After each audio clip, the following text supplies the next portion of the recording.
पदक्रमोपनिषदै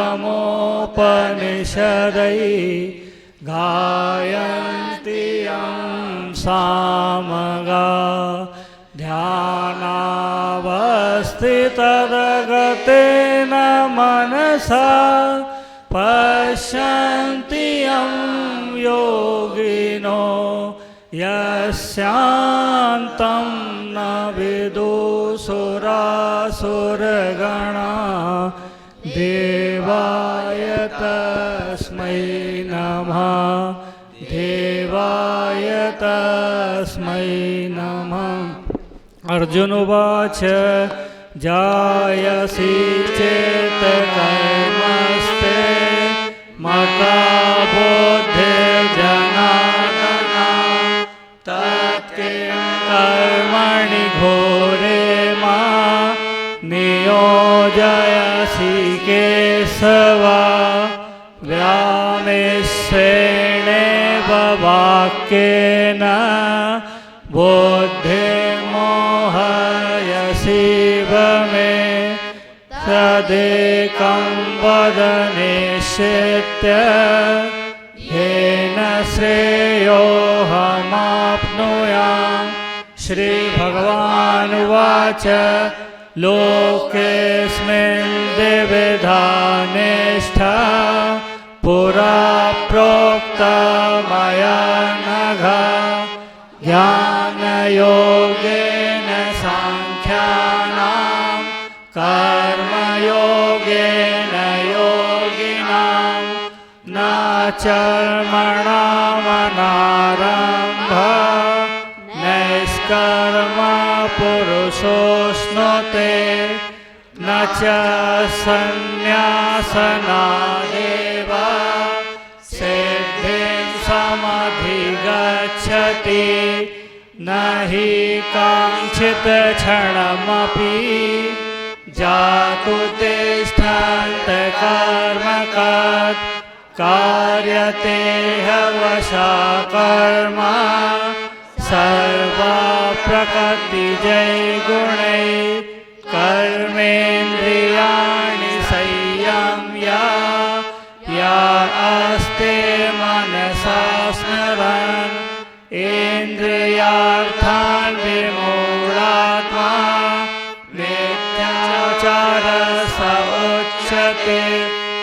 यस्तेन्द्रियाणि मनसा नियम्य भरतेऽर्जुन कर्मेन्द्रियैः कर्मयोगमसक्तः स विशेष्यते।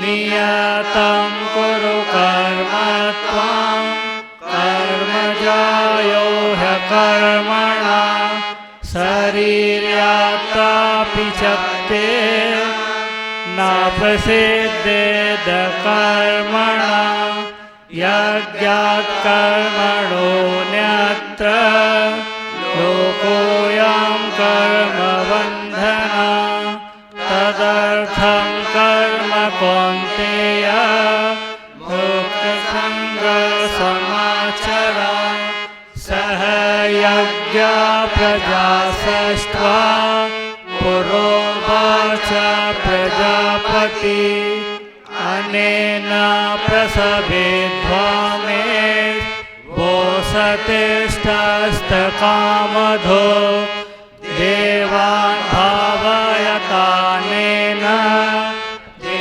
देवा भावयन्तु वा परस्परं भावयन्तः श्रेया परमवाप्स्यथ इष्टान् भोगान् हि वो देवा दास्यन्ते यज्ञभाविता तैर्दत्तान् प्रदायेभ्यो यो भोक्तेस्तेन एव सा यज्ञशिष्टासिना सन्तो मुच्यते सर्वकिल्बिषैः भुञ्जते ते त्वघं पापा ये पचन्त्यात्मकारणात्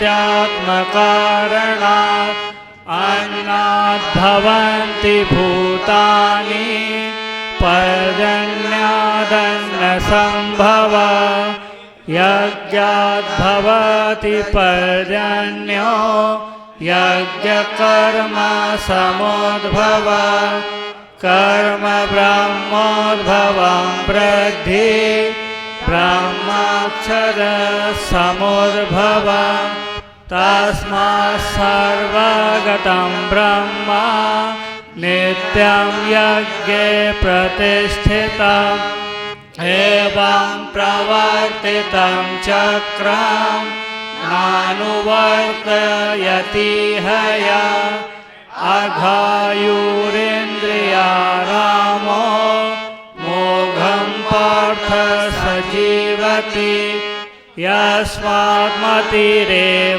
स्यादात्मतप्तस्य मानव आत्मन्नेव च सन्तुष्टः तस्य कार्यं न विद्यते नैव तस्य कृतेनार्थो न कृतेनेह कश्चन न चास्य सर्वभूतेषु कश्चिदर्थवपाश्रया तस्मात् सततं कार्यकर्म समाचर असक्तो ह्यचरन् कर्म परमाप्नोति पुरुषः कर्मण्येवाहि संसिद्धिर्मस्थिता जनकादया लोकसङ्ग्रहमेवापि सम्पश्यन् कर्तुमर्हसि यद्दाचरति श्रेष्ठ तत्त्वदेवतरो जना सा यत्प्रमाणं कुरुते लोकस्तदनुवर्तते नामे पार्थस्ति कर्तव्यं त्रिषु लोकेषु किञ्चन नानावाप्तमवाप्तं वर्त एव च कर्मणि यदि हेहं न कर्तेयं जातु तेन्द्रस्वतन्द्रिता न वर्तानुवर्तन्ते मनुष्या पार्थ सर्वसा उस्सीदेयुर्मे लोका न कुर्या कर्म चेदहं शङ्करस्य च कर्तस्य मुपहन्यामिमा प्रजा सक्ता कर्मण्य विद्वांसो यथा कुर्वन्ति भारत कुर्यादिदंस्तथा सक्तः चिकुषु लोकसङ्ग्रहं न बुद्धिर्भेदं जनये दज्ञानं कर्मसङ्गिनां योऽस्य सर्वकर्माणि विद्वान् युक्तः समाचर प्रक्रियमाणानि गुणकर्माणि सर्वशः अहङ्कारविमूढात्मा कर्ताहमिति मन्यते तत्त्ववित्तु महाबाहो गुणकर्म विभागयो गुणागुणेषु वर्तन्त मत्वा न सज्जते प्रकृते गुणसम्मूढा सज्जते गुणकर्मसु तान् कृष्णो विदो मन्दान् कृष्णभिन्न विचालये मयि सर्वाणि कर्माणि सन्न्यासादात्मचेतसा निराशीर्निर्ममो भूत्वा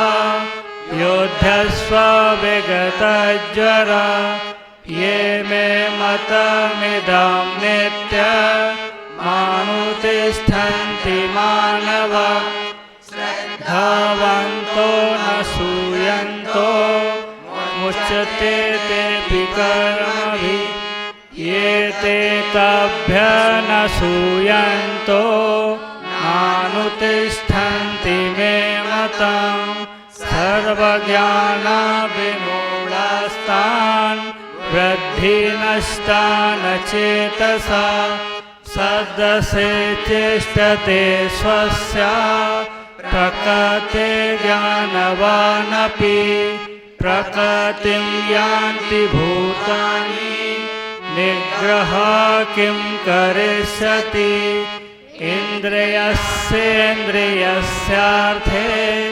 रागदेशो व्यवस्थितौ तयोर्नवस्यमागच्छे तौ हास्य परिपन्थिनौ श्रेयान् स्वधर्मो विगुणा परधर्मा स्वनिष्ठिता स्वधर्मे निधनं श्रेया परधर्मो भयावह।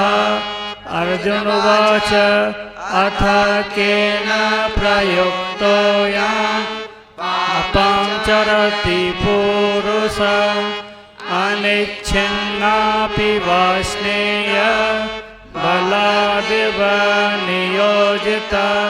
श्री भगवान् उवाच काम एषा क्रोध एषा रजोगुण समुद्भव महासनो महापामा वृद्धेनामिह वैरिणं धूमेनाव्रियते वह्निर्यथादर्शो मलेन च यथोल्बेनाव्रतो गर्भः तथा तेनेदमाव्रतम्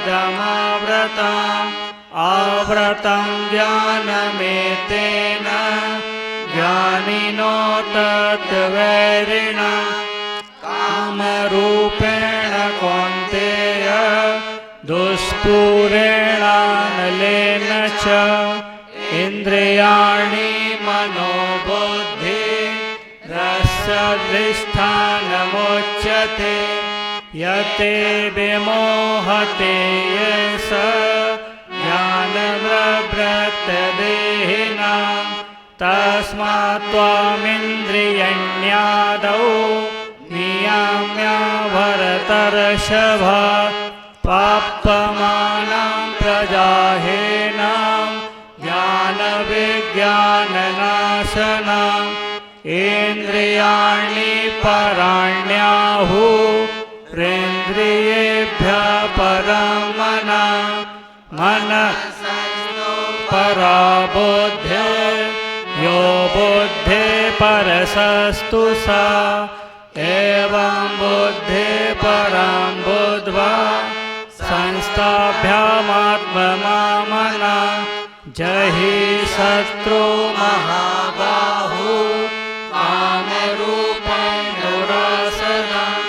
ॐ तत्सदिति श्रीमद्भगवद्गीता उपनिषत्सु ब्रह्मविद्यायां योगशास्त्रे श्रीकृष्णार्जुन संवादे कर्मयोग नामः तृतीयोऽध्यायः। ओम श्री परमात्मने नमः।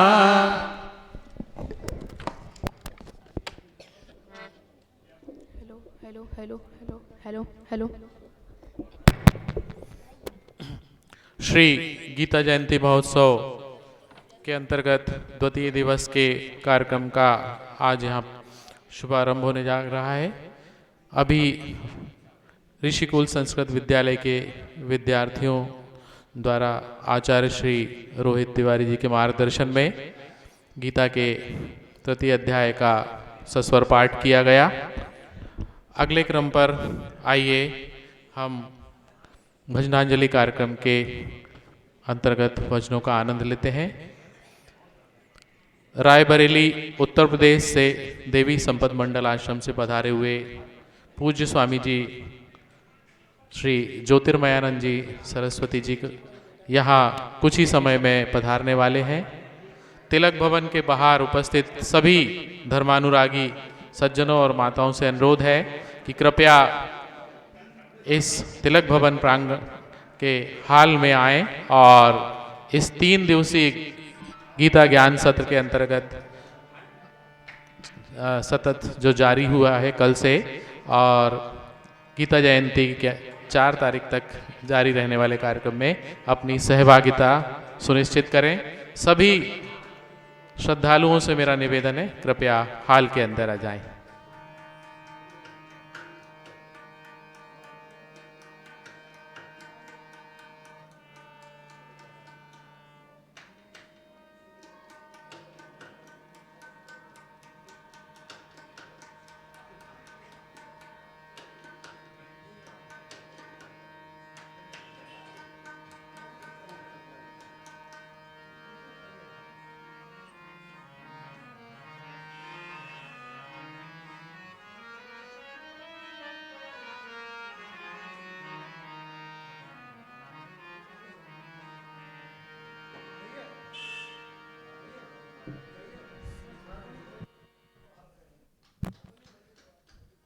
द्वितीय दिवस के कार्यक्रम के अंतर्गत ऋषिकुल संस्कृत विद्यालय के विद्यार्थियों के गीता पाठ के पश्चात आइए हम कार्यक्रम के अगले चरण की ओर बढ़ें।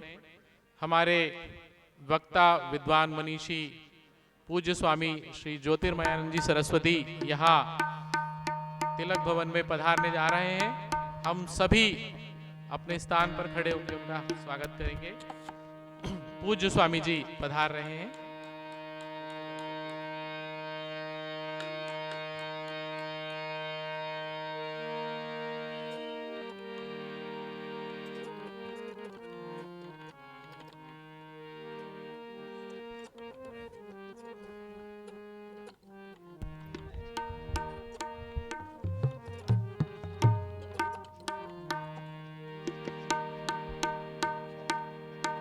सर्वप्रथम पूज्य स्वामी जी द्वारा गीता गायक भगवान श्री कृष्ण के श्री चित्र पर माल्यार्पण किया जा रहा है। 3 दिवसीय ज्ञान सत्र का आज द्वितीय दिवस, दिनांक 2 दिसंबर से गीता जयंती 4 दिसंबर तक ये 3 दिवसीय आयोजन यहाँ जो जारी है उसका आज द्वितीय दिवस है।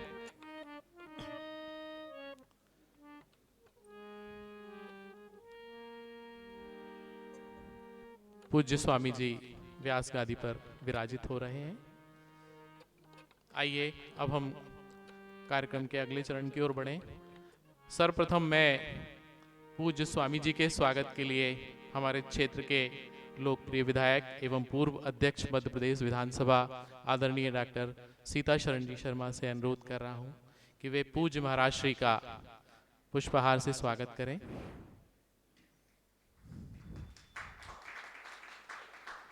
इसी क्रम में आपसे अनुरोध है कि आज जिनकी स्मृति को ये दिवस समर्पित है, ऐसे स्वर्गीय श्री रेवा शंकर जी दीवान के श्री चित्र पर भी आप माल्यार्पण कर रहे हैं।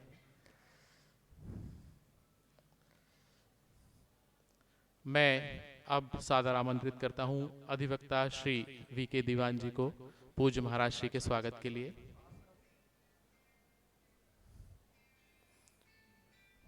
श्री दीवान जी के पूज्य पिताजी की पुण्य स्मृति में आज का यह विशेष कार्यक्रम। अधिवक्ता श्री मयंक दीवान जी जो कि श्री वीके दीवान जी के पुत्र हैं, आपसे भी अनुरोध है कि पूज्य महाराज श्री का स्वागत करेंगे।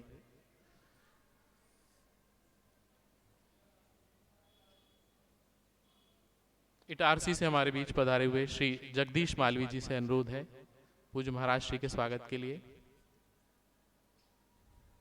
स्वागत हेतु निवेदन है श्री अभय वर्मा जी, उपाध्यक्ष नगर पालिका परिषद से।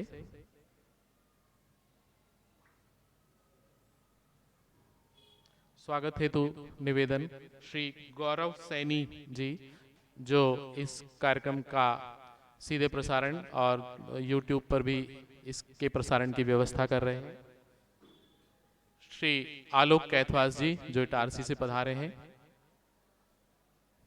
पूज्य महाराज श्री का स्वागत करेंगे। अधिवक्ता श्री अनुपम दुबे जी स्वागत हेतु आमंत्रित हैं।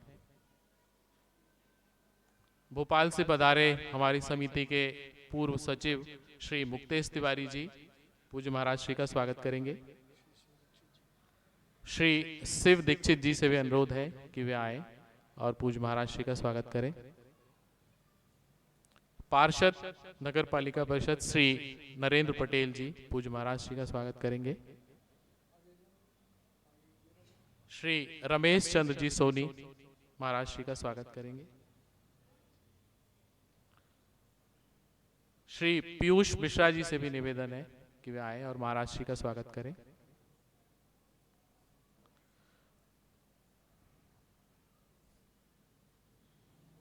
निवेदन है श्री महेश कुमार जी पटेल जो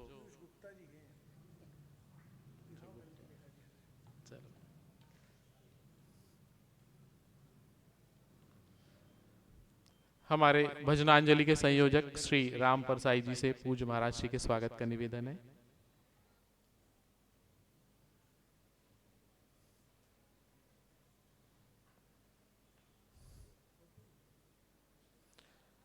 और अब मैं हमारी समिति के सचिव महोदय श्री रविशंकर जी मिश्रा से हमारे भजनांजलि कलाकारों के स्वागत का अनुरोध कर रहा हूं।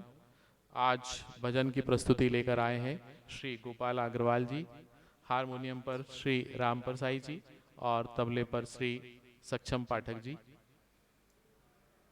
श्री राम भैया से अनुरोध है कि कृपया भजन की प्रस्तुति।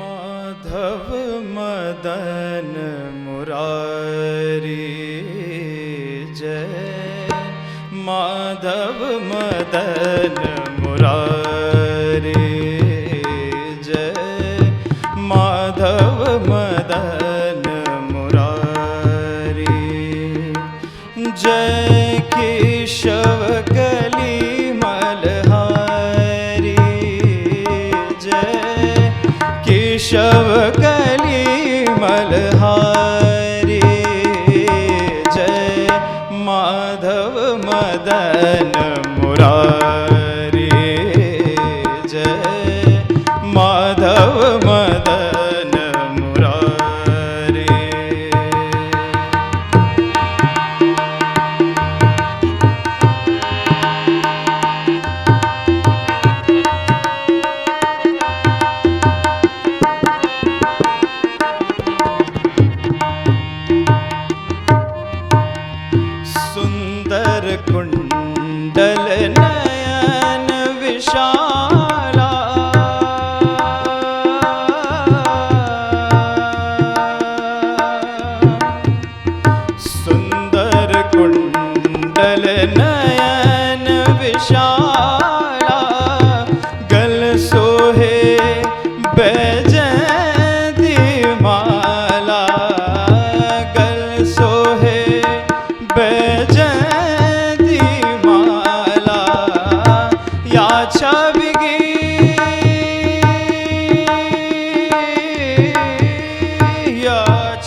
करुणा कर द्रौपदी पुकारी, करुणा कर द्रौपदी पुकारी। पट में लिपट गए बनवारी, पट में लिपट गए बनवारी। निरख रहे नर नारी, निरख रहे नर नारी। जय माधव मदन मुरारी, जय माधव मदन मुरारी।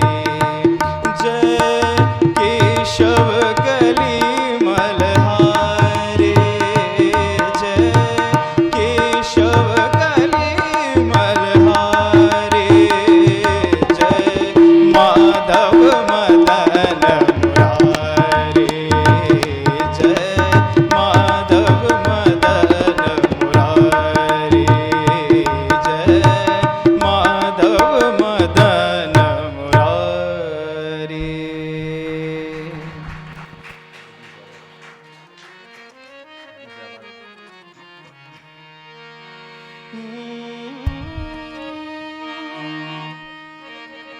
जिसके होठों पे मुरली रहे रात दिन, जिसके होठों पे मुरली रहे रात दिन।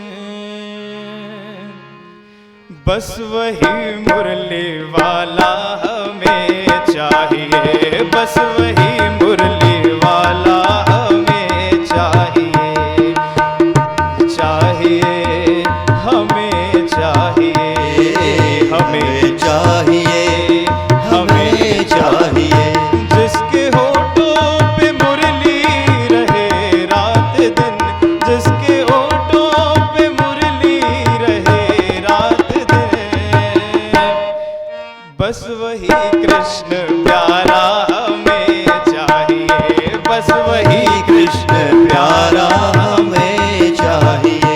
बस वही मुरली वाला हमें चाहिए, बस वही मुरली वाला हमें चाहिए।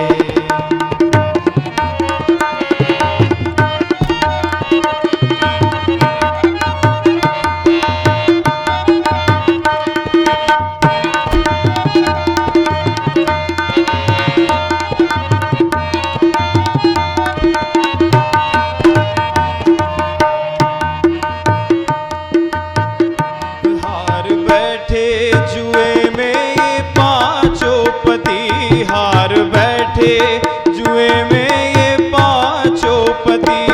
रो रो के कहती है ये द्रौपदी, रो रो के कहती है ये द्रौपदी।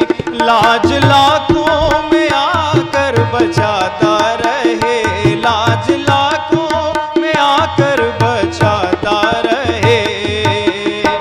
बस वही बंशी वाला हमें चाहिए, बस वही बंशी वाला हमें चाहिए। बस वही कृष्ण प्यारा हमें चाहिए, बस वही कृष्ण प्यारा हमें चाहिए। हमें चाहिए, हमें चाहिए, हमें चाहिए, हमें चाहिए।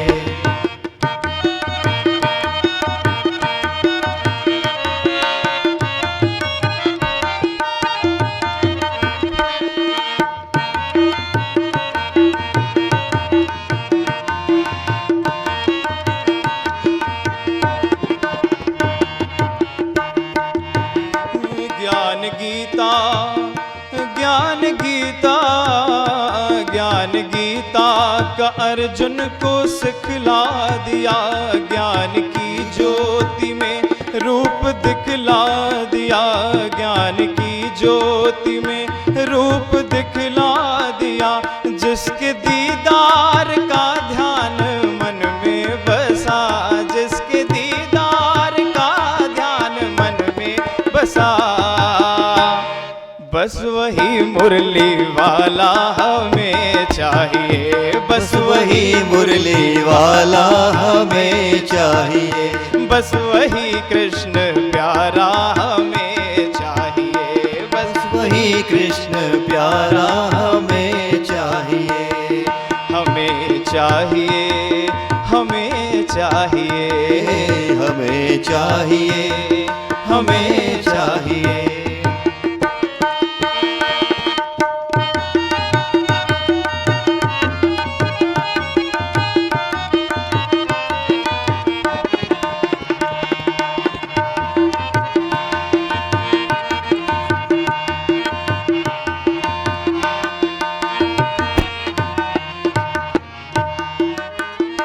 विष का प्याला जो मीरा ने पीने लगी, विष का प्याला जो मीरा ने पीने लगी, राजा राणा से मीराबाई कहने लगी, राजा राणा से मीराबाई कहने लगी, विष को अमृत बनाकर पिलाता रहे, विष को अमृत बनाकर पिलाता रहे।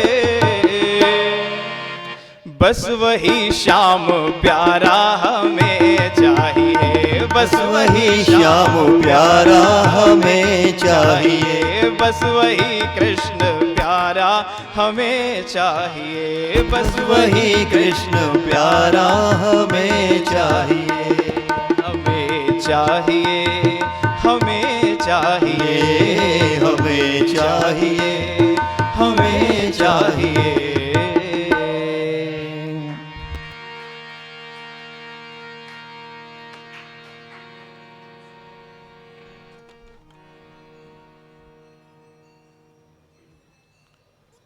इन सुंदर भजनों की प्रस्तुति के पश्चात आइए हम द्वितीय दिवस के कार्यक्रम के अंतर्गत पूज्य स्वामी जी के वचनामृत का लाभ लें।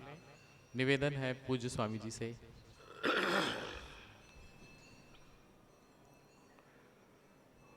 हरि ओम।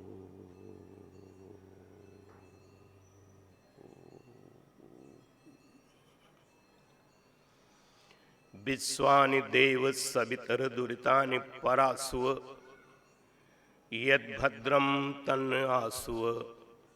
ओम शांति शांति शांति।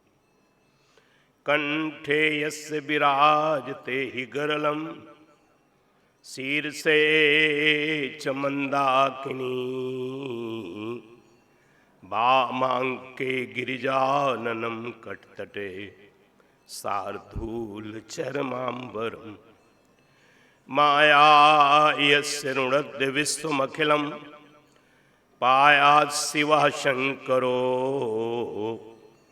जम्मुवत जलबिंदुवत जलजवत, जम्बालवत जालवत। रक्तांभोजदलाभिराम नयनं, पीतांबरालंकृतं। श्यामांगं दुभुजं प्रसन्नवदनं, श्रीसीतया शोभितं। कारुण्यामृतसागरं प्रियगणैः, भ्रात्रादिभिर्भावितं। वन्दे विष्णु शिवादिसेव्यमनिशं, भक्तेष्टसिद्धिप्रदम्। मूकं करोति वाचालं, पङ्गुं लङ्घयते गिरिं। यत्कृपात्तमहं वन्दे परमानन्दमाधवम्। नारायणं नमस्कृत्य नरं चैव नरोत्तमं, देवीं सरस्वतीं व्यासं ततो जयमुदीरयेत्।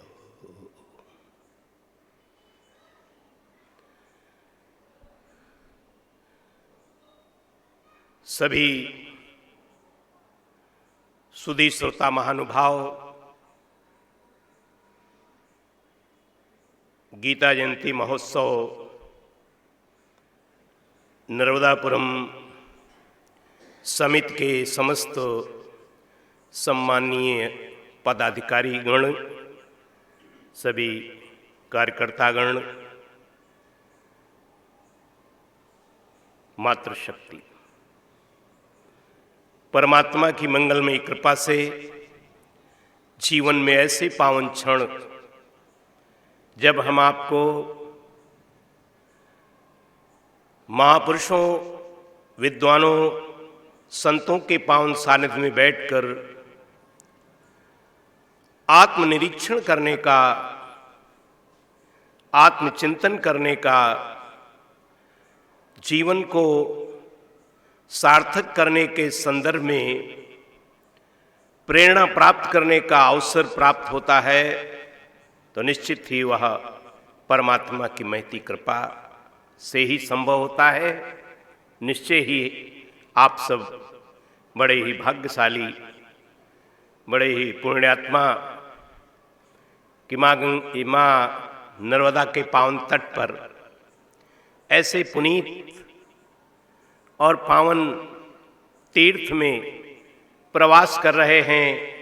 निश्चय ही आप सबका जीवन धन्य है। आइए हम आप अपनी चर्चा प्रारंभ करें। इससे पूर्व मन की वृत्तियों को एकाग्र करते हुए सर्वप्रथम परमात्मा के पावन नाम से अपने को जोड़ने का यत्न करेंगे और उच्च स्वर से भगवान के नाम का उच्चारण करेंगे। कृष्ण गोविंद गोविंद गोपाला कृष्ण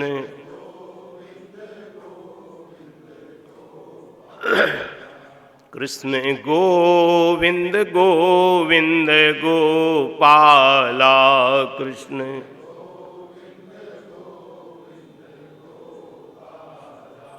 कृष्ण मुरली मनोहर नंद लाला कृष्ण ला कृष्ण मुरली मनोहर नंद लाला कृष्ण ला कृष्ण गोविंद गोविंद गोपाला कृष्ण ला कृष्ण गोविंद गोविंद गोपाला कृष्ण ला कृष्ण मुरली मनोहर नंद लाला कृष्ण ला कृष्ण गोविंद गोविंद गोपाला कृष्ण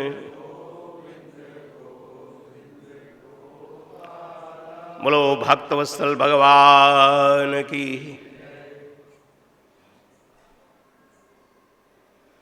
गीता शास्त्र मिदम पुण्यम यह पठेत प्रयतः पुमान विष्णो पदम वाप्नोति भय शोकादि वर्जितः।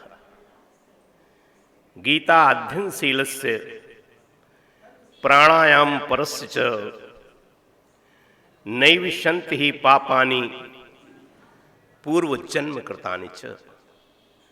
मल निर्मोचनम पुंसाम जल स्नानम दिने दिने सकृत गीतांभस स्नानम संसार मल नाशनम। सर्वोपनिषदो गाव दोग्धा गोपाल नंदन पार्थो वत्सः सुधीर भोक्ता दुग्धम गीता मृतम महत्। इतनी महिमा इस शास्त्र की हमारे विद्वानों के द्वारा, संतों के द्वारा, ऋषियों के द्वारा की गई। किस गीता शास्त्र की अपनी विशेषता है और स्वयं भगवान श्री के मुख से निकली हुई है।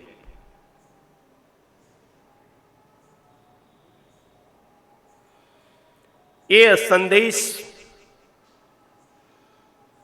मैंने कल भी निवेदन किया था आप सबसे कि शायद अर्जुन के माध्यम से हम सभी साधकों के संदर्भ में किए गए। अर्जुन तो माध्यम है, लेकिन हम साधना के मार्ग पर आत्मकल्याण की दिशा में जब कदम आगे बढ़ाते हैं, उस स्थिति में हमारे जीवन में क्या समस्याएं आती हैं और फिर उन समस्याओं का समाधान हमें कहां से मिलेगा, उस स्थिति को दृष्टिगत रखते हुए योगेश्वर भगवान श्री कृष्ण ने माध्यम बनाया अर्जुन को और हम सबके लिए संदेश दिया। संपूर्ण गीता ही नहीं, महापुरुष तो यहां तक कहते हैं कि गीता के किसी श्लोक का उत्तरार्ध भी जीवन में उतर जाए तो जीवन में कल्याण हो जाएगा। अनन्य चेता सत्यम यो माम स्मृति नित्य सा, शर्त लगा दी, तस्याम सुलभा पार्थ। हमें आपको लगता है कि उसकी उपलब्धि बड़ी कठिन है, उसका पाना बड़ा मुश्किल है, उसकी अनुभूति जीवन में कैसे हो सकेगी। कई बार हमें ऐसा सोच करके लगता है कठिन, लेकिन भगवान स्वयं संदेश दे रहे हैं कि जो अनन्य चेता सततम, माने जिसके चित्त में उस सत्य स्वरूप परमात्मा के प्रति सतत शब्द बड़ा महत्वपूर्ण है।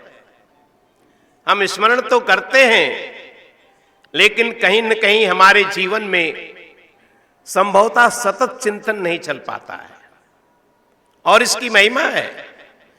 जब सतत चिंतन आप करते हैं अभ्यास के माध्यम से, तो आपको जीवन में रस आने लगता है। जब तक रस नहीं आएगा साधना में, साधना हमारे लिए भार न बनने पाए। आपने देखा होगा जब कभी आप यात्रा करते हैं, स्टेशन पर आपके साथ लगेज है और आपका वो लगेज कुली सिर पर रख करके चल रहा है। वो कहता बाबूजी थोड़ा तेजी से चलिए। क्यों? भार है ना सिर पर। हम तो आराम से चल रहे हैं, लेकिन वो कहता बाबूजी थोड़ा और तेजी से चलें। क्यों? उस पे भार है, भार को शीघ्र उतारना चाहता है। हमारे महापुरुष कहते हैं कि साधना हमारे जीवन में कहीं भार न बनने पावे।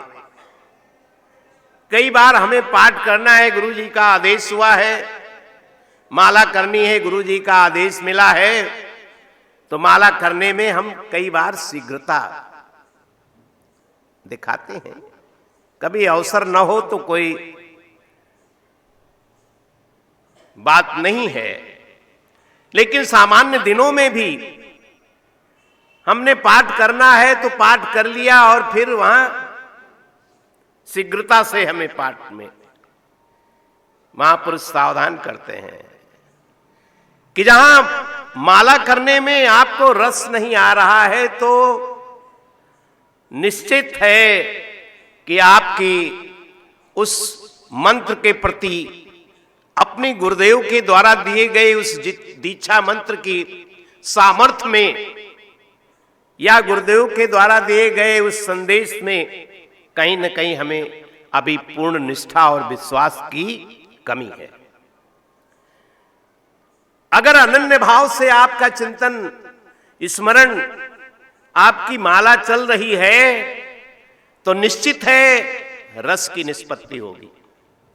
जब कोई कार्य निरंतर अभ्यास के द्वारा, इसीलिए गीता में आपने ध्यान दिया होगा कि जिस समय अर्जुन ने प्रश्न किया भगवान श्री कृष्ण ने कि प्रभु आप कहते हैं कि अपने मन को मुझ में लगाओ, मैं ये मन आधस्व, मैं बुद्धिम निवेश निवशिष्य मैं ये वह तो ऊर्ध्वम न संशया। मन मनाभो मद भक्तो मद्याजी माम नमस्कुरु। स्थान स्थान पर उन्होंने मन को लगाने की बात अर्जुन से कही और उस समय अर्जुन ने ठाकुर जी से प्रश्न कर दिया। प्रश्न बड़ा प्रसिद्ध है, आप सबको याद है। चंचलम ही मना कृष्ण प्रमाथि बलवद्रणम तस्याम निग्रहम मन्ये वायु सुदुष्करम। जैसे वायु को बस में करना कठिन है, वैसे ही इस चंचल मन को भी बस में करना बहुत कठिन है। ठाकुर जी में सामर्थ्य की कमी नहीं थी। जो ठाकुर जी सूर्य की गति को रोक सकता हो, महाभारत के युद्ध में आपने देखा होगा कि जिस समय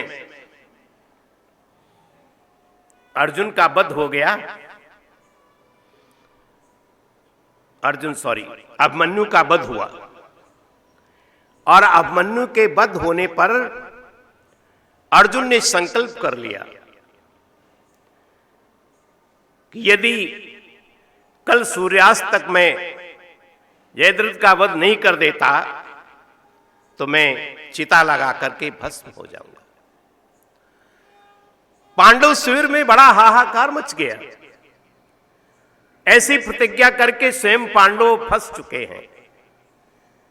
पांडव की सेना का एक ऐसा वीर जिस पर उनको बड़ा भरोसा है, बड़ा नाज है, और उसने ये प्रतिज्ञा कर ली है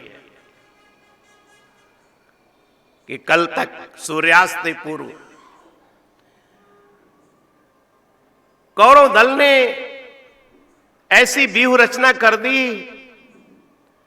कि पूरे दिन के युद्ध समाप्ति तक भी उसके सामने आने वाला जयद्रथ नहीं था। और हुआ भी यही। पूरा दिन समाप्त हो गया, सूर्य अस्त होने को आ गया। कौरव दल के महारथी अर्जुन के सामने आकर के बोलने लगे कि अर्जुन, सूर्यास्त होने का समय आ चुका है, अब तो तुम्हें चिता लगा लेनी चाहिए। अब विलंब किस बात का हो रहा है? भगवान श्री कृष्ण भी सारे दृश्य का अवलोकन कर रहे हैं, किस तरह से उन्हें ललकारा जा रहा है, किस तरह से उनको बार बार चुनौती दी जा रही है। उस दृश्य को भगवान देख रहे थे, लेकिन लीलाधारी की लीला कोई समझता नहीं है। वो क्या करना चाहता है, उसकी योजना क्या है, इसको कोई नहीं समझता। चिता लग रही है, अर्जुन को आदेश हो गया कि चिता पर पहुंचे। गांडीव को रख दिया अर्जुन ने और चिता पर चलने लगे। भगवान ने सावधान कर दिया, अर्जुन तो वीर योद्धा है ना, इसलिए चिता पर अपना शस्त्र गांडीव लेकर के तुम्हें जाना चाहिए, गांडीव को बाहर रखने की आवश्यकता नहीं है।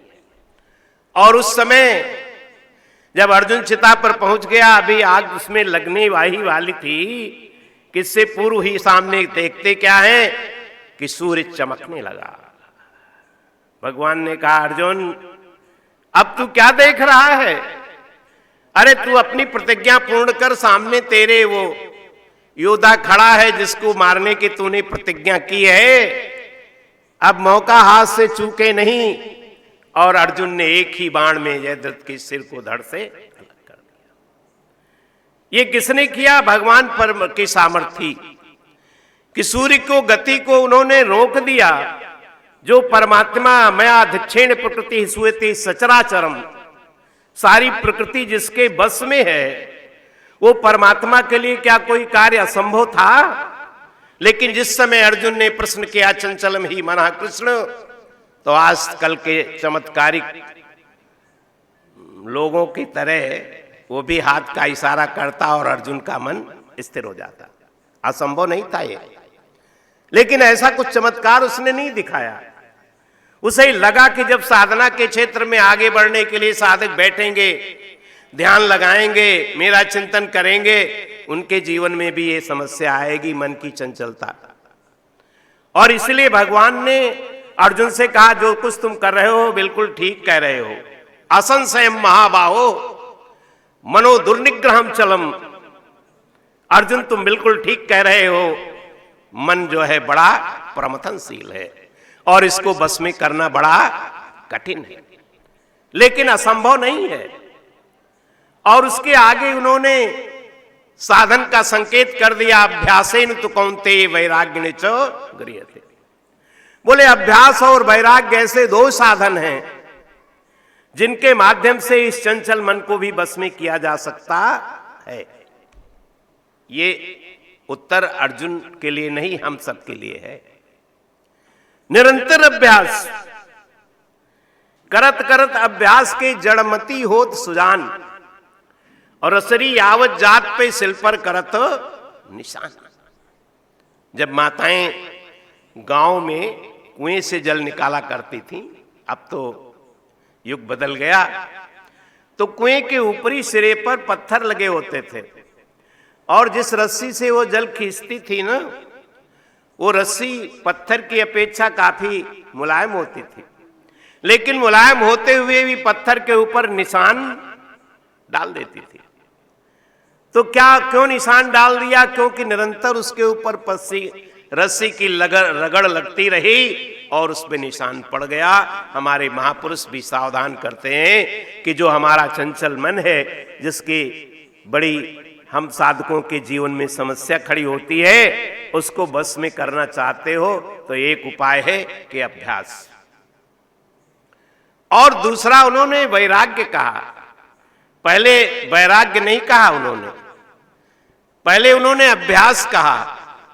और अभ्यास किधर लगाना है? माने जिधर मन लगाना है उधर ले जाने का नाम अभ्यास है।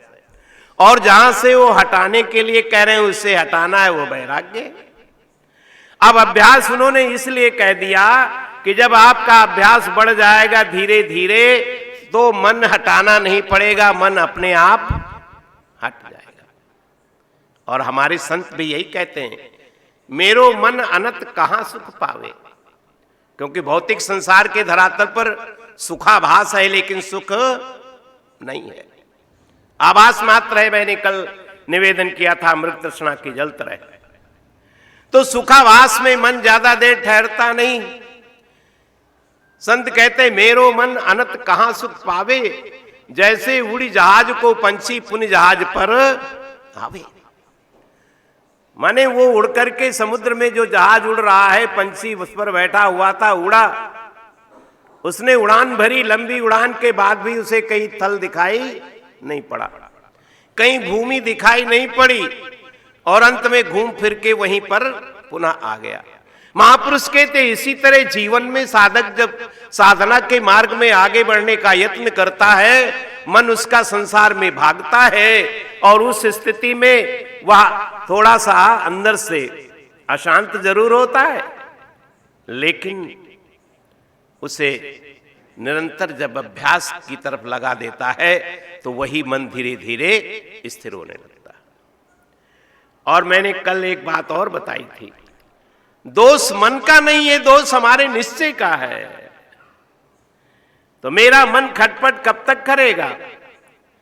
हमारे संत क्या उद्घोष करते हैं कि मन की गति है अटपटी और झटपट लखे न कोय, जो मन की खटपट लखे तो चटपट दर्शन होए। मन की खटपट क्या है? जब इसको आप पहचान लेंगे, जैसे छोटा बच्चा है, छोटा शिशु, विद्यालय जाने का जब समय आता है ना, तो बच्चे के पेट में दर्द स्वाभाविक हो जाता है। मैं एक जगह था, तो वो बच्ची जो है बहुत बातचीत करने लगी देवा से। अब बात करने में, इतनी बात में वो उसका मन लग गया कि उसी समय घंटी बज गई, स्कूल की गाड़ी आ गई। बच्चे ने कहा पापा आज तो मेरे को पेट में दर्द बन रहा है, दर्द हो रहा है। तो पापा जी नहीं कुछ बोले, मम्मी क्या बोली? बोले महाराज जी जैसे गाड़ी चली जाएगी तो इसका दर्द भी चला जाएगा। मतलब बच्चे ने जब बहाना किया तो माँ ने उससे कहा, देख तू आज अगर स्कूल गई ना तो महाराज जी तो अभी यहाँ ठहरे 3 दिन रहेंगे, और तेरे लिए मैं बहुत अच्छा सा खिलौना जो तूने देखा था ना वहां, मैं पापा से कहकर वो मंगा कर रखूंगी, अगर तू आज स्कूल चली गई तो पेट दर्द भी खत्म, बच्चा चल पड़ा। मतलब क्या, माँ ने उसे फुसला कर समझा करके लोभ दे करके स्कूल भेज दिया।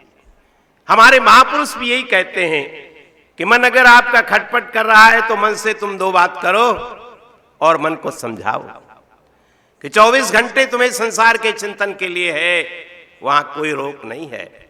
लेकिन जब आधे घंटे हम माला करने बैठे, जब हम ध्यान के लिए बैठे, जब हम पाठ के लिए बैठे, उस समय कोई खटपट, तो मन के साथ समझौता करो।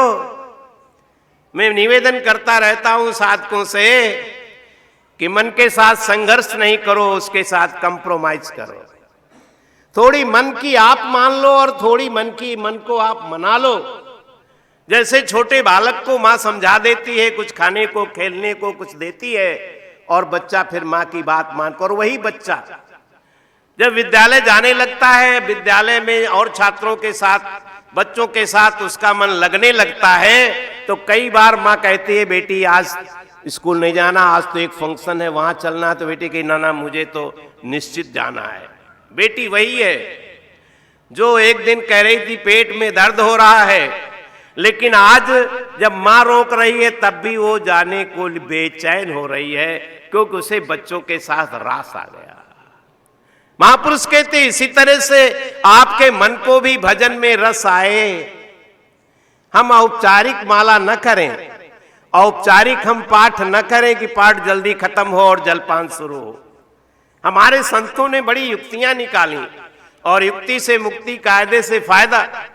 उन्होंने युक्ति क्या निकाली? बोले भजन से के बाद ही भोजन। देखिए, भजन और भोजन में बहुत अंतर नहीं है। भजन में और भोजन में एक पाई ज्यादा लगती है। बोले भजन और भोजन में अंतर नहीं। उन्होंने भजन को भोजन से जोड़ दिया कि पहले भजन और फिर भोजन। तो बोले आज हम अन्न अभी नहीं खाएंगे, क्यों? हमारी माला छूट गई। कई बार हमें भी कहना पड़ता है, कह रहे भाई माला कर लें थोड़ा, माला हमारी अभी छूट रही है, तब हम भोजन पे बैठेंगे। अब आपने भोजन अनिवार्य है शरीर के लिए, बिना भोजन के शरीर चल नहीं सकता, और भोजन के साथ आपने भजन को जोड़ दिया, तो आपको भजन भी न चाहते हुए होता रहेगा।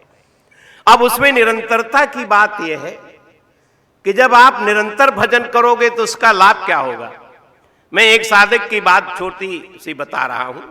स्वामी अखंडानंद जी महाराज वृंदावन वाले बड़े अच्छे संतों में, सिद्ध संतों में हुए। मोती झील पर उनका आश्रम, एक भक्त ने उनसे मंत्र ले लिया और लगातार 7-8 वर्ष तक बराबर उनकी दीक्षा से लिए हुए मंत्र का निश्चित रूप से निश्चित समय पर माला करते, जप करते। उनके मन में भी उतार चढ़ाव आ गया। मन में सोचा गुरु जी के मंत्र लिए हुए 8 साल हो गए, मैं जप भी कर रहा हूं, भजन भी कर रहा हूं, लेकिन कोई चमत्कार नहीं दिखाई पड़ रहा है। बड़ी समस्या आजकल चमत्कार की हो जाती है, और चमत्कार से कई बार साधक के जीवन में, साधना में उतार चढ़ाव आने लगता है। मन में जब सोचा उन्होंने, तो जो व्यक्ति सोचता है ना, वही क्रिया में बदल जाता है। चिंतन में बार बार चलने लगा कि गुरु जी से जरूर पूछना चाहिए। चल पड़े, घर से गाड़ी उठाई, वृंदावन पहुंच गए। सुबह प्रातः काल का सत्संग चल रहा था, बैठ गए, सत्संग सुना, जाकर के प्रणाम किया, श्रद्धा भावना थी, फल फूल जो ले गए थे उनको अर्पण किया, और अपना प्रश्न महाराज जी से रख दिया। महाराज जी, काफी दिनों से मेरे दिल में एक चिंतन बराबर चल रहा है कि मैंने 8 साल पहले आपसे इसी स्थान पर दीक्षा ली थी, और तब से निरंतर मैं आपके दिए हुए मंत्र का जप कर रहा हूं, लेकिन महाराज जी कोई चमत्कार नहीं दिखाई पड़ा, कोई उसका प्रभाव नहीं दिखाई पड़ा। महाराज, संत लोग तो बड़े सरल होते हैं। महाराज जी ने कहा, अरे तुम 8 साल से हमारे दिए मंत्र का जप कर रहे हो। यहां लोग एक डॉक्टर की दवा करते हैं, हफ्ते भर में लाभ नहीं हुआ, दूसरा डॉक्टर बदल देते। और तुम 8 साल से करते रहे, धन्य है तुम्हारा जीवन कि 8 साल से हमारे दिए मंत्र का जिससे कोई तुम्हें लाभ नहीं मिला और उसका तुम अभी तक जप करते रहे, तुम तो बड़े धन्यवाद के पात्र हो। लेकिन मेरी एक प्रार्थना है, महाराज जी बोल रहे हैं, यहां तो बड़ी दुकानें खुली हुई हैं, ये वृंदावन है ना, किसी योग्य और किसी अच्छे संत से जाकर के आप उनसे दीक्षा लें। जिस मंत्र से कुछ लाभ नहीं उसको जपने का क्या मतलब है। मेरा तो ये सुझाव है आपके लिए कि आप किसी अच्छे संत से जाकर के दीक्षा लेकर के, और हमारा कोई हमें इतराज नहीं है, आपकी उन्नति होनी चाहिए। उन्होंने ये समझा कि महाराज जी ने हमारे मन की बात कह दी, बड़े प्रसन्न हुए, प्रणाम किए, चल पड़े। अब समय ज्यादा हो गया था, बोले चलो फिर अगली बार आएंगे तो फिर किसी संत के पास जा करके उनसे दीक्षा ले लेंगे। घर चले आए। शाम को समय हुआ और भजन का जब निश्चित समय हुआ ना, तो हमेशा वो माला करते थे। जब वहां से ये चलने लगे तो एक बार फिर गए महाराज जी को प्रणाम करने। तो महाराज जी ने कहा, देखो एक बात है भगत जी, तुम्हें मेरी सौगंध है, आज के बाद तुम मेरे दिए मंत्र का जप नहीं करोगे। अब ये सुन लिए, बोले ठीक है महाराज जी, आपका आदेश पालन करेंगे। चल पड़े। शाम को जो बैठे भजन कक्ष में अपने गए, नियमित बैठते थे, माला करते थे, तो बोले आज माला नहीं करेंगे। गुरु जी ने कहा कि माला नहीं करनी है, महाराज जी ने सौगंध दिला दी है, तो माला दूर रख दी और भजन में ध्यान में बैठे। और मन का एक स्वभाव है, आप जिधर रोको वो इधर जरूर। अगर छोटा बच्चा साथ में हो, माँ के उंगली पकड़कर चल रहा हो और रास्ते में कोई बंदर दिख जाए और माँ बोले बच्चे से कि बेटा बंदर की तरफ देखना नहीं और उंगली तो बिल्कुल नहीं उठाना, तो माँ 2 बार माँ को देखेगा, बालक 2 बार माँ को देखेगा और फिर धीरे से बंदर की ओर देखेगा। माँ ने रोक दिया ना उसको, तो उसे कौतूहल लगा कि आखिर माँ रोक क्यों रही है। और जब देखेगा माँ नहीं देख रही तो उंगली भी उठा देगा वो, क्योंकि रोका गया है ना उधर से, और जिधर से मन को रोका तो वो स्वाभाविक भाग रहा है। बोले ठीक इसी तरह से गुरुदेव ने कहा कि नहीं हमारे मंत्र का जप नहीं करोगे, सौगंध दिला दी। तो बैठ गए कि भाई माला नहीं करेंगे, और मन बार बार उसी मंत्र का चिंतन करने लगा। तो उन्होंने बरबस अपनी जीभ को दांतों से दबा ली। जीभ को तुम दबा सकते हो, लेकिन मन को भी दबा लोगे क्या? जब जीभ से मंत्रोच्चारण बंद हो गया तो मन से पुनरावृत्ति होने लगी। बैठे बैठे रात बीत रही है, भोजन नहीं, विश्राम नहीं, आंखों से अश्रुधार चल रही है। प्रातः काल उठते हैं, उसी स्थिति में गाड़ी उठाई, ड्राइवर लिए, फिर वृंदावन आए और गुरु जी के पास पहुंच करके क्षमा याचना किया कि महाराज जी मन मानता नहीं है, आपने सौगंध दिला दी थी कि मेरे दिए मंत्र का बिल्कुल जप नहीं करोगे। मैंने बहुत प्रयास किया, माला अलग रख दी, जीवा को भी दांतों से दबा ली, लेकिन मन पुनरावृत्ति कर रहा था। महाराज जी ने कहा पगले, तूने ही तो कहा था कुछ मिला नहीं। आज कितने साधक कहते महाराज जी मन नहीं लगता, मन नहीं लगता, और तेरा मन भजन किए बिना मानता। ये किसकी महिमा है? ये अभ्यास की महिमा है। और कई बार आप भी अनुभव करते होंगे, जब यात्रा में कहीं जाते हैं और आपका भजन पूजन मंदिर दर्शन नहीं हो पाता, तो मन में कचोट सी उठती है कि आज हम नियम हमारा था, रोज दर्शन करते थे नरोदा जी का, रोज मंदिर जाते थे, आज हम नहीं जा पाए, मन में भाव उठता है। कई बार यात्रा करते करते समय जब आपकी माला का हो जाता है तो माला अपने से मन में चलने लगती है। वहां साधन नहीं है, कोई व्यवस्था नहीं है, आपका वो पूजा का कक्ष भी नहीं है, सारे ठाकुर जी का सामने चित्र भी नहीं है, लेकिन अभ्यास की महिमा आप देखिए, अपने आप अंदर अंदर जप शुरू हो जाता है। भगवान श्री कृष्ण अर्जुन से यही कहते हैं, अनन्य चेता सत्यम यो माम स्मृत नित्य सा तस्याहम सुलभा पार्थ। हम उसके लिए सुलभ हैं। शब्द देखे कितना सुंदर चुना। तो ये भगवान कहते हैं कि मैं उसके लिए सुलभ हूं, लेकिन किसके? जो अनन्य चित्त से। अनन्य का तात्पर्य क्या है? कि अन्न में फिर एक भरोसो, एक बल, एक आस विश्वास, एक राम घनश्याम है चातक तुलसी दास। उसकी घोषणा पर आप कभी ध्यान दें, ये उसके आदेश हैं कि आप भजन करते हैं, माला करते हैं, जप करते हैं, आत्म कल्याण की हमको चिंता भी है, लेकिन हम क्या उसके बताए नियम का पालन जीवन में प्रामाणिकता से कर रहे हैं कि नहीं? अगर प्रामाणिकता से नहीं के लिए औपचारिक हमको माला करनी है, जप करना है, तो औपचारिक कार्य से बात बनेगी नहीं। दृढ़ निष्ठा होनी चाहिए, दृढ़ संकल्प होना चाहिए, और वो परमात्मा जो है आपके संकल्प के आधार पर। आपने संकल्प कर लिया, स्वामी राम चले जा रहे थे लाहौर के मार्केट में, मन में वैराग्य की तरंगें उठ रही थीं, बेटा और पत्नी साथ में, बच्चों के साथ पत्नी भी चल रही थी। पत्नी इतनी सेवा भावी थी कि चाहते हुए पत्नी से वो अलग नहीं हो पा रहे थे। रास्ते से उधर से झाड़ू लगाते हुए, झाड़ू लगाने वाली चली आ रही थी, धूल उड़ रही थी। उसने वहीं से आदेश दिया, बाबू एक और हो जा, बाबू एक और हो जा, माने तू हट जा, मैं झाड़ू लगा रही हूं। उसका संकेत तो ये कि धूल उड़ रही है, तो एक और हो जा। स्वामी राम को लगा कि अरे ये तो मुझे कह रही है कि तू एक और हो जा। अब ये घर परिवार के साथ रह करके तेरी बात बनने वाली, और उछल पड़े, और उसी लाहौर के मार्केट से वो ऐसे उछले कि जो राम तीर्थ थे ना, वो स्वामी राम तीर्थ, स्वामी राम जो है राम तीर्थ बन गए। ये कहां से?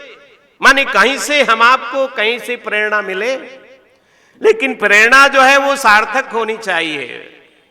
उनके जीवन में भी वैराग्य की उत्ताल तरंगें थी, हमारे आपके जीवन में भी मुमुक्षा जगनी चाहिए। और जो मुमुक्ष पुरुष है उसके लिए हमारे आदि शंकराचार्य हैं, मुमुक्षुणा किम त्वरितम विधेयम।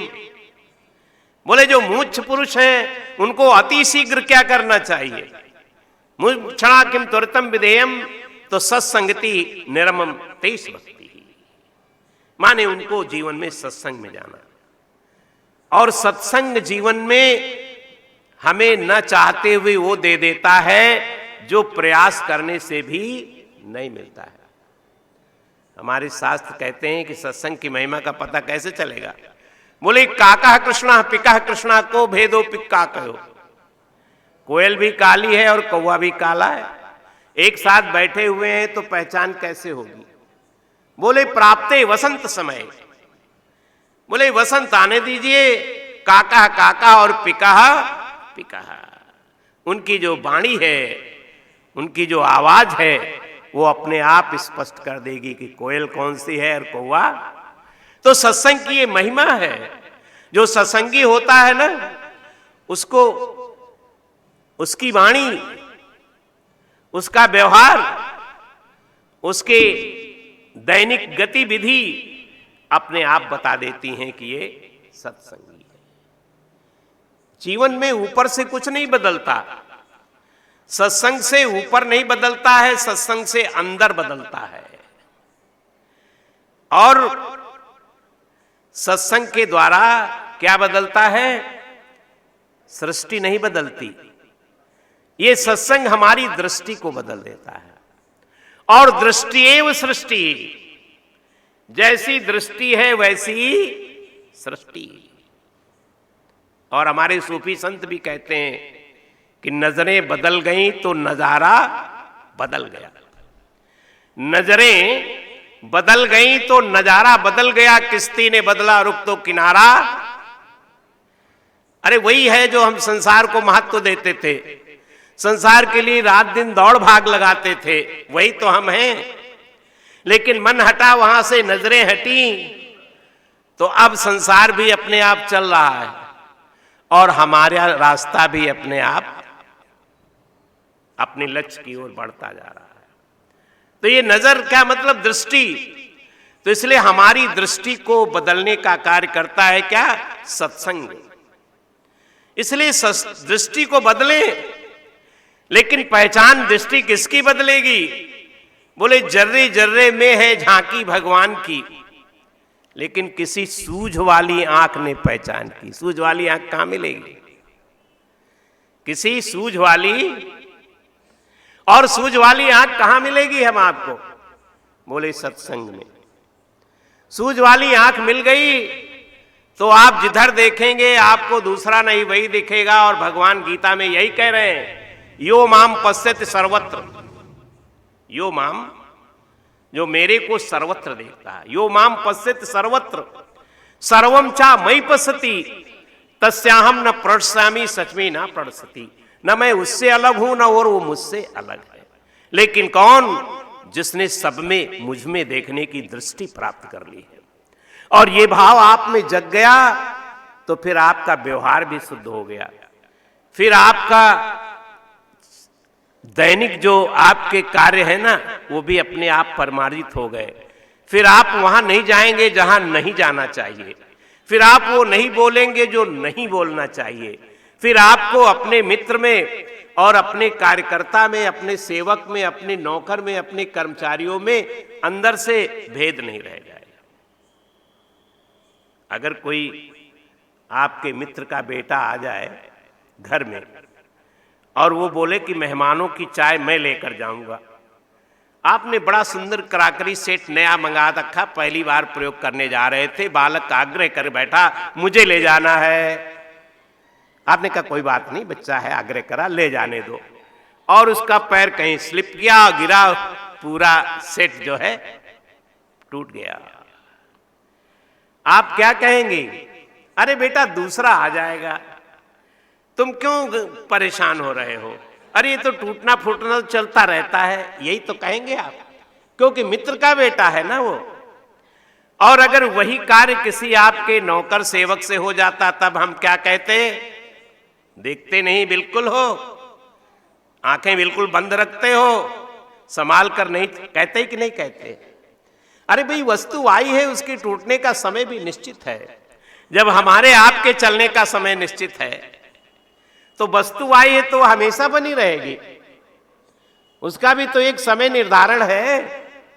और टूट गई, सेवक से टूटी, आपके मुंह से निकला सेवक से, कह रहे बेटा घबराओ मत, तो उसके मन में आपके प्रति जो भाव, जो आपके प्रति स्नेह और आपके प्रति जो आत्मीयता जगेगी, उसकी कोई कीमत है संसार में?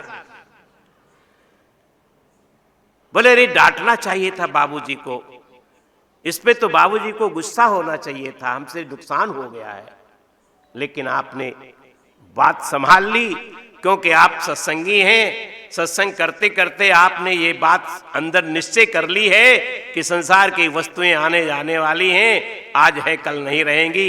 एक दिन तो हम जिसको संभाल रहे हैं वो भी नहीं रहने वाला है। इसलिए मन में भाव आपके बदला और बदलते ही आपकी वाणी में मधुरता आ गई। तो ये क्या है? ये सत्संग का प्रभाव है, ये धर्माचरण का प्रभाव है। धर्माचरण जीवन में आपका आ जाएगा सत्संग करते करते, और परिणाम क्या होगा? धर्मे तत्परता तो मुखे मधुरता। चेहरे की मधुरता अपने आप बता देती है कि आपकी निष्ठा धर्म में है, आपकी निष्ठा सत्य में है, आपकी निष्ठा सत्संग में है, आपकी निष्ठा भगवत चिंतन में है। जब आप इस तरह का भाव आपका जीवन में बदलेगा तो जीवन आपका बिल्कुल बदल जाएगा। और मैं ऐसे निवेदन करता हूं कि अगर जीवन नहीं बदला है तो हमारा ये समय, ये सत्संग और ये जो हम सब कर रहे हैं उसका हमको लाभ मिला नहीं है, ये मानना पड़ेगा। लाभ मिलना चाहिए। हमने इतना समय बिता दिया सत्संग में, स्वाध्याय में, सदग्रंथों के अध्ययन में, महापुरुषों के संग में, सब किया, तो उसके करने का कुछ असर तो आना चाहिए कि नहीं? हमारे जीवन को बदलना चाहिए। तो हमारे जीवन में जीवन की कला आनी चाहिए, संसार में कैसे रहें। देखिए परमार्थ सबका शुद्ध है, परमार्थ में किसी के अशुद्धता नहीं है, परमार्थ नित्य शुद्ध है। जैसे मां नर्मदा का जल तो पावन है, उसे पावन करना थोड़ी है। लेकिन अगर कोई अपने घर से नर्मदा जी का जल आचमन के लिए ले जाने के लिए आए और वो बोतल उठा के ले आए जिस बोतल में गंगा जल की जगह, नर्मदा जी के जल की जगह केरोसिन का तेल रखा जाता था। अब रात में बच्चे ने वो बोतल हटा के वो बोतल रख दी थी, क्योंकि तेल खत्म था, तेल लाना था, बोले याद रहे न रहे यहीं रख दो। अब आप अंधेरे में उठे, चलो भाई स्नान करना है जल्दी प्रातः काल ब्रह्म मुहूर्त में, तो वो बोतल ले आए। अब जल भर लिया तो क्या नर्मदा जी अशुद्ध हो गई कि बोतल की अशुद्धि है? नर्मदा जी तो नित्य शुद्ध हैं, वहां अशुद्धि नहीं है। अशुद्ध तो वो बोतल थी जिसमें हम जल लेकर आए हुए हैं। अब किसी को प्रसाद रूप में दे रहे हैं तो नाक सिकोड़ रहा है, अरे भाई ये इसमें तो बड़ा गड़बड़ है। आप घर आए, पूछे, बेटी ने कहा अरे पिताजी मैंने रख दिया था कि मुझे ध्यान न रहेगा, वहीं मैंने रख दिया था आपकी चारपाई के नीचे। आप जल्दी में उठे और वही लेकर चले गए। उसी के बगल में दूसरी बोतल भी रखी थी। अब देखे चूक तो हुई। तो कहने का तात्पर्य यह है कि परमार्थ नित्य शुद्ध है। थोड़ा सा हम भजन करें ना, हमारे शास्त्र तो यहां तक कहते हैं कि एक बार भी अगर हम उसका नाम श्रद्धा भक्ति से उच्चारण करते हैं, आप देखिए ना, एक बार माने, तो हम अपने ही जीवन का कल्याण नहीं करते हैं, बल्कि दूसरों के जीवन के कल्याण की सामर्थ्य हमारे अंदर आ जाती है। ये शास्त्र कह रहा है। और हम निरंतर जप कर रहे हैं फिर भी हमारे अंदर कुछ प्रभाव नहीं आ रहा। इसका मतलब क्या? मतलब कि हमारी निष्ठा की कमी है। तो इसलिए महापुरुष सावधान करते हैं कि परमार्थ नित्य शुद्ध है, अशुद्धि अगर कहीं है तो हमारे व्यवहार में है। हमें व्यवहार को शुद्ध करना है। व्यवहार में कैसे मधुरता आ जाए, परिवार में कैसे संगठन रहे, आपस में कैसे मेल जोल रहे, आज सबसे बड़ी समस्या है या नहीं है? आज हर परिवार में देखो तो कहां, आज परिवारों में किसकी प्रधानता हो गई है? अर्थ की प्रधानता।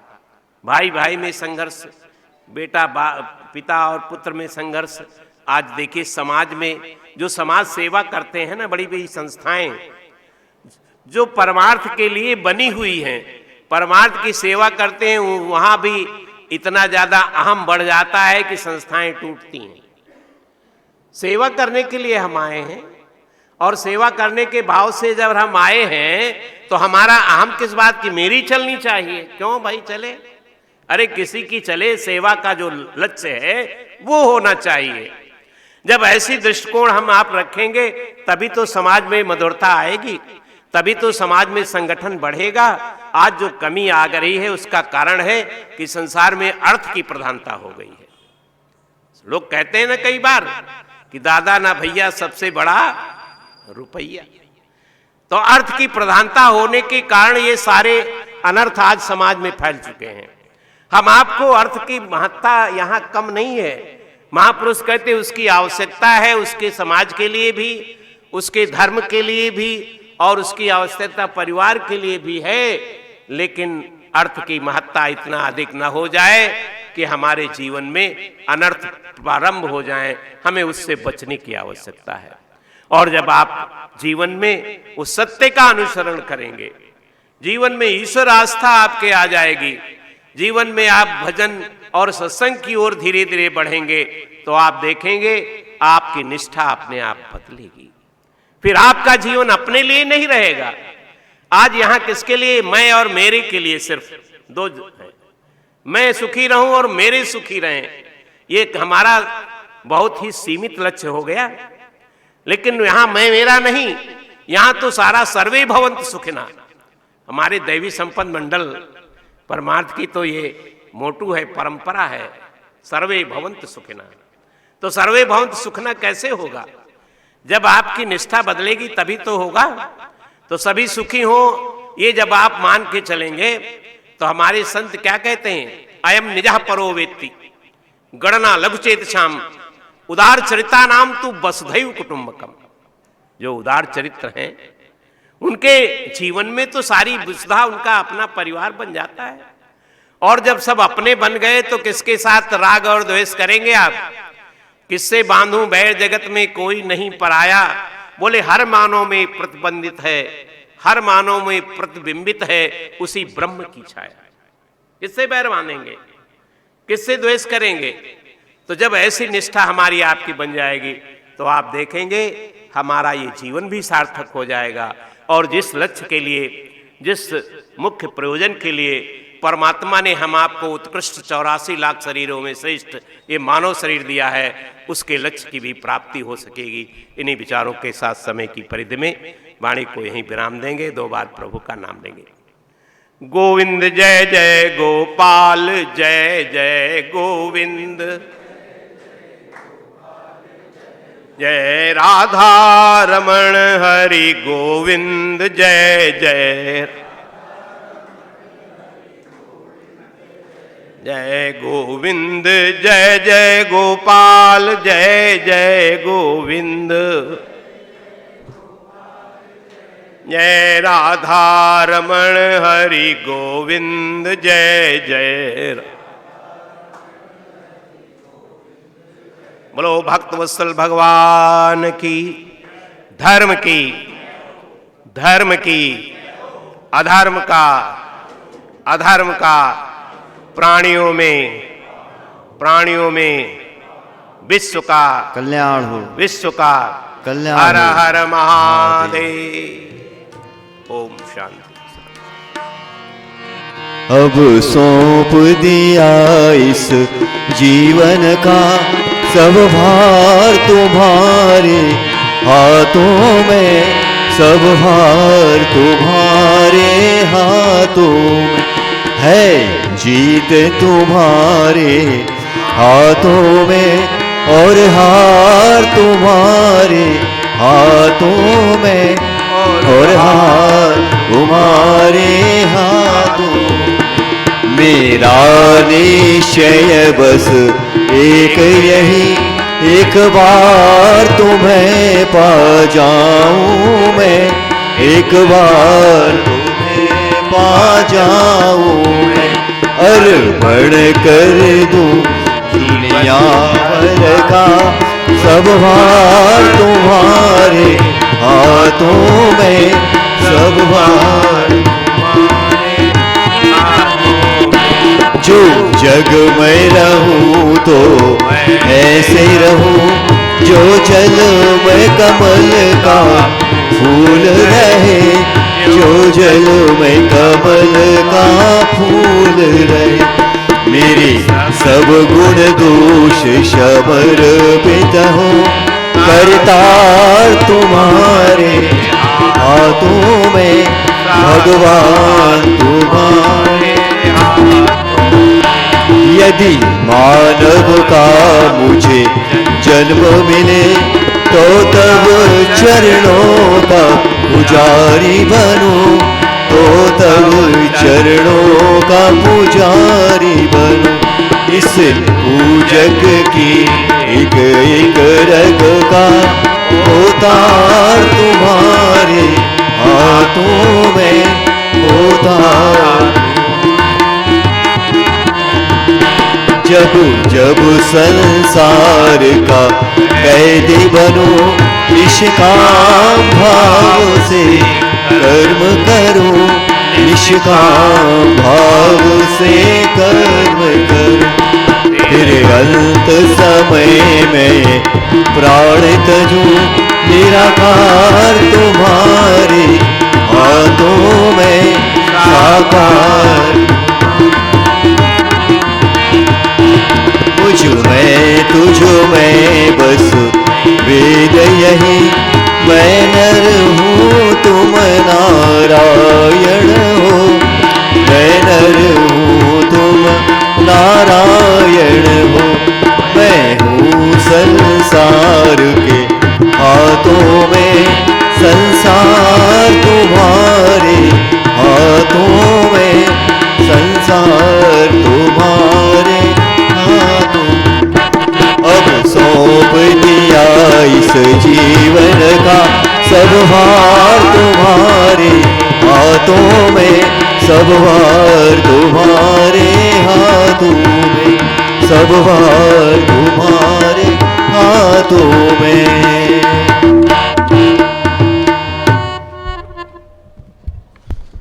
आज है, कृपया प्रसाद ग्रहण कर ही प्रस्थान करें। कल मार्गशीर्ष शुक्ल एकादशी, गीता जी के अवतरण का दिवस। कल का आयोजन ठीक 7 बजे प्रारंभ होगा। सभी से समय पर पधारने का अनुरोध करता हूँ। जय श्री कृष्ण।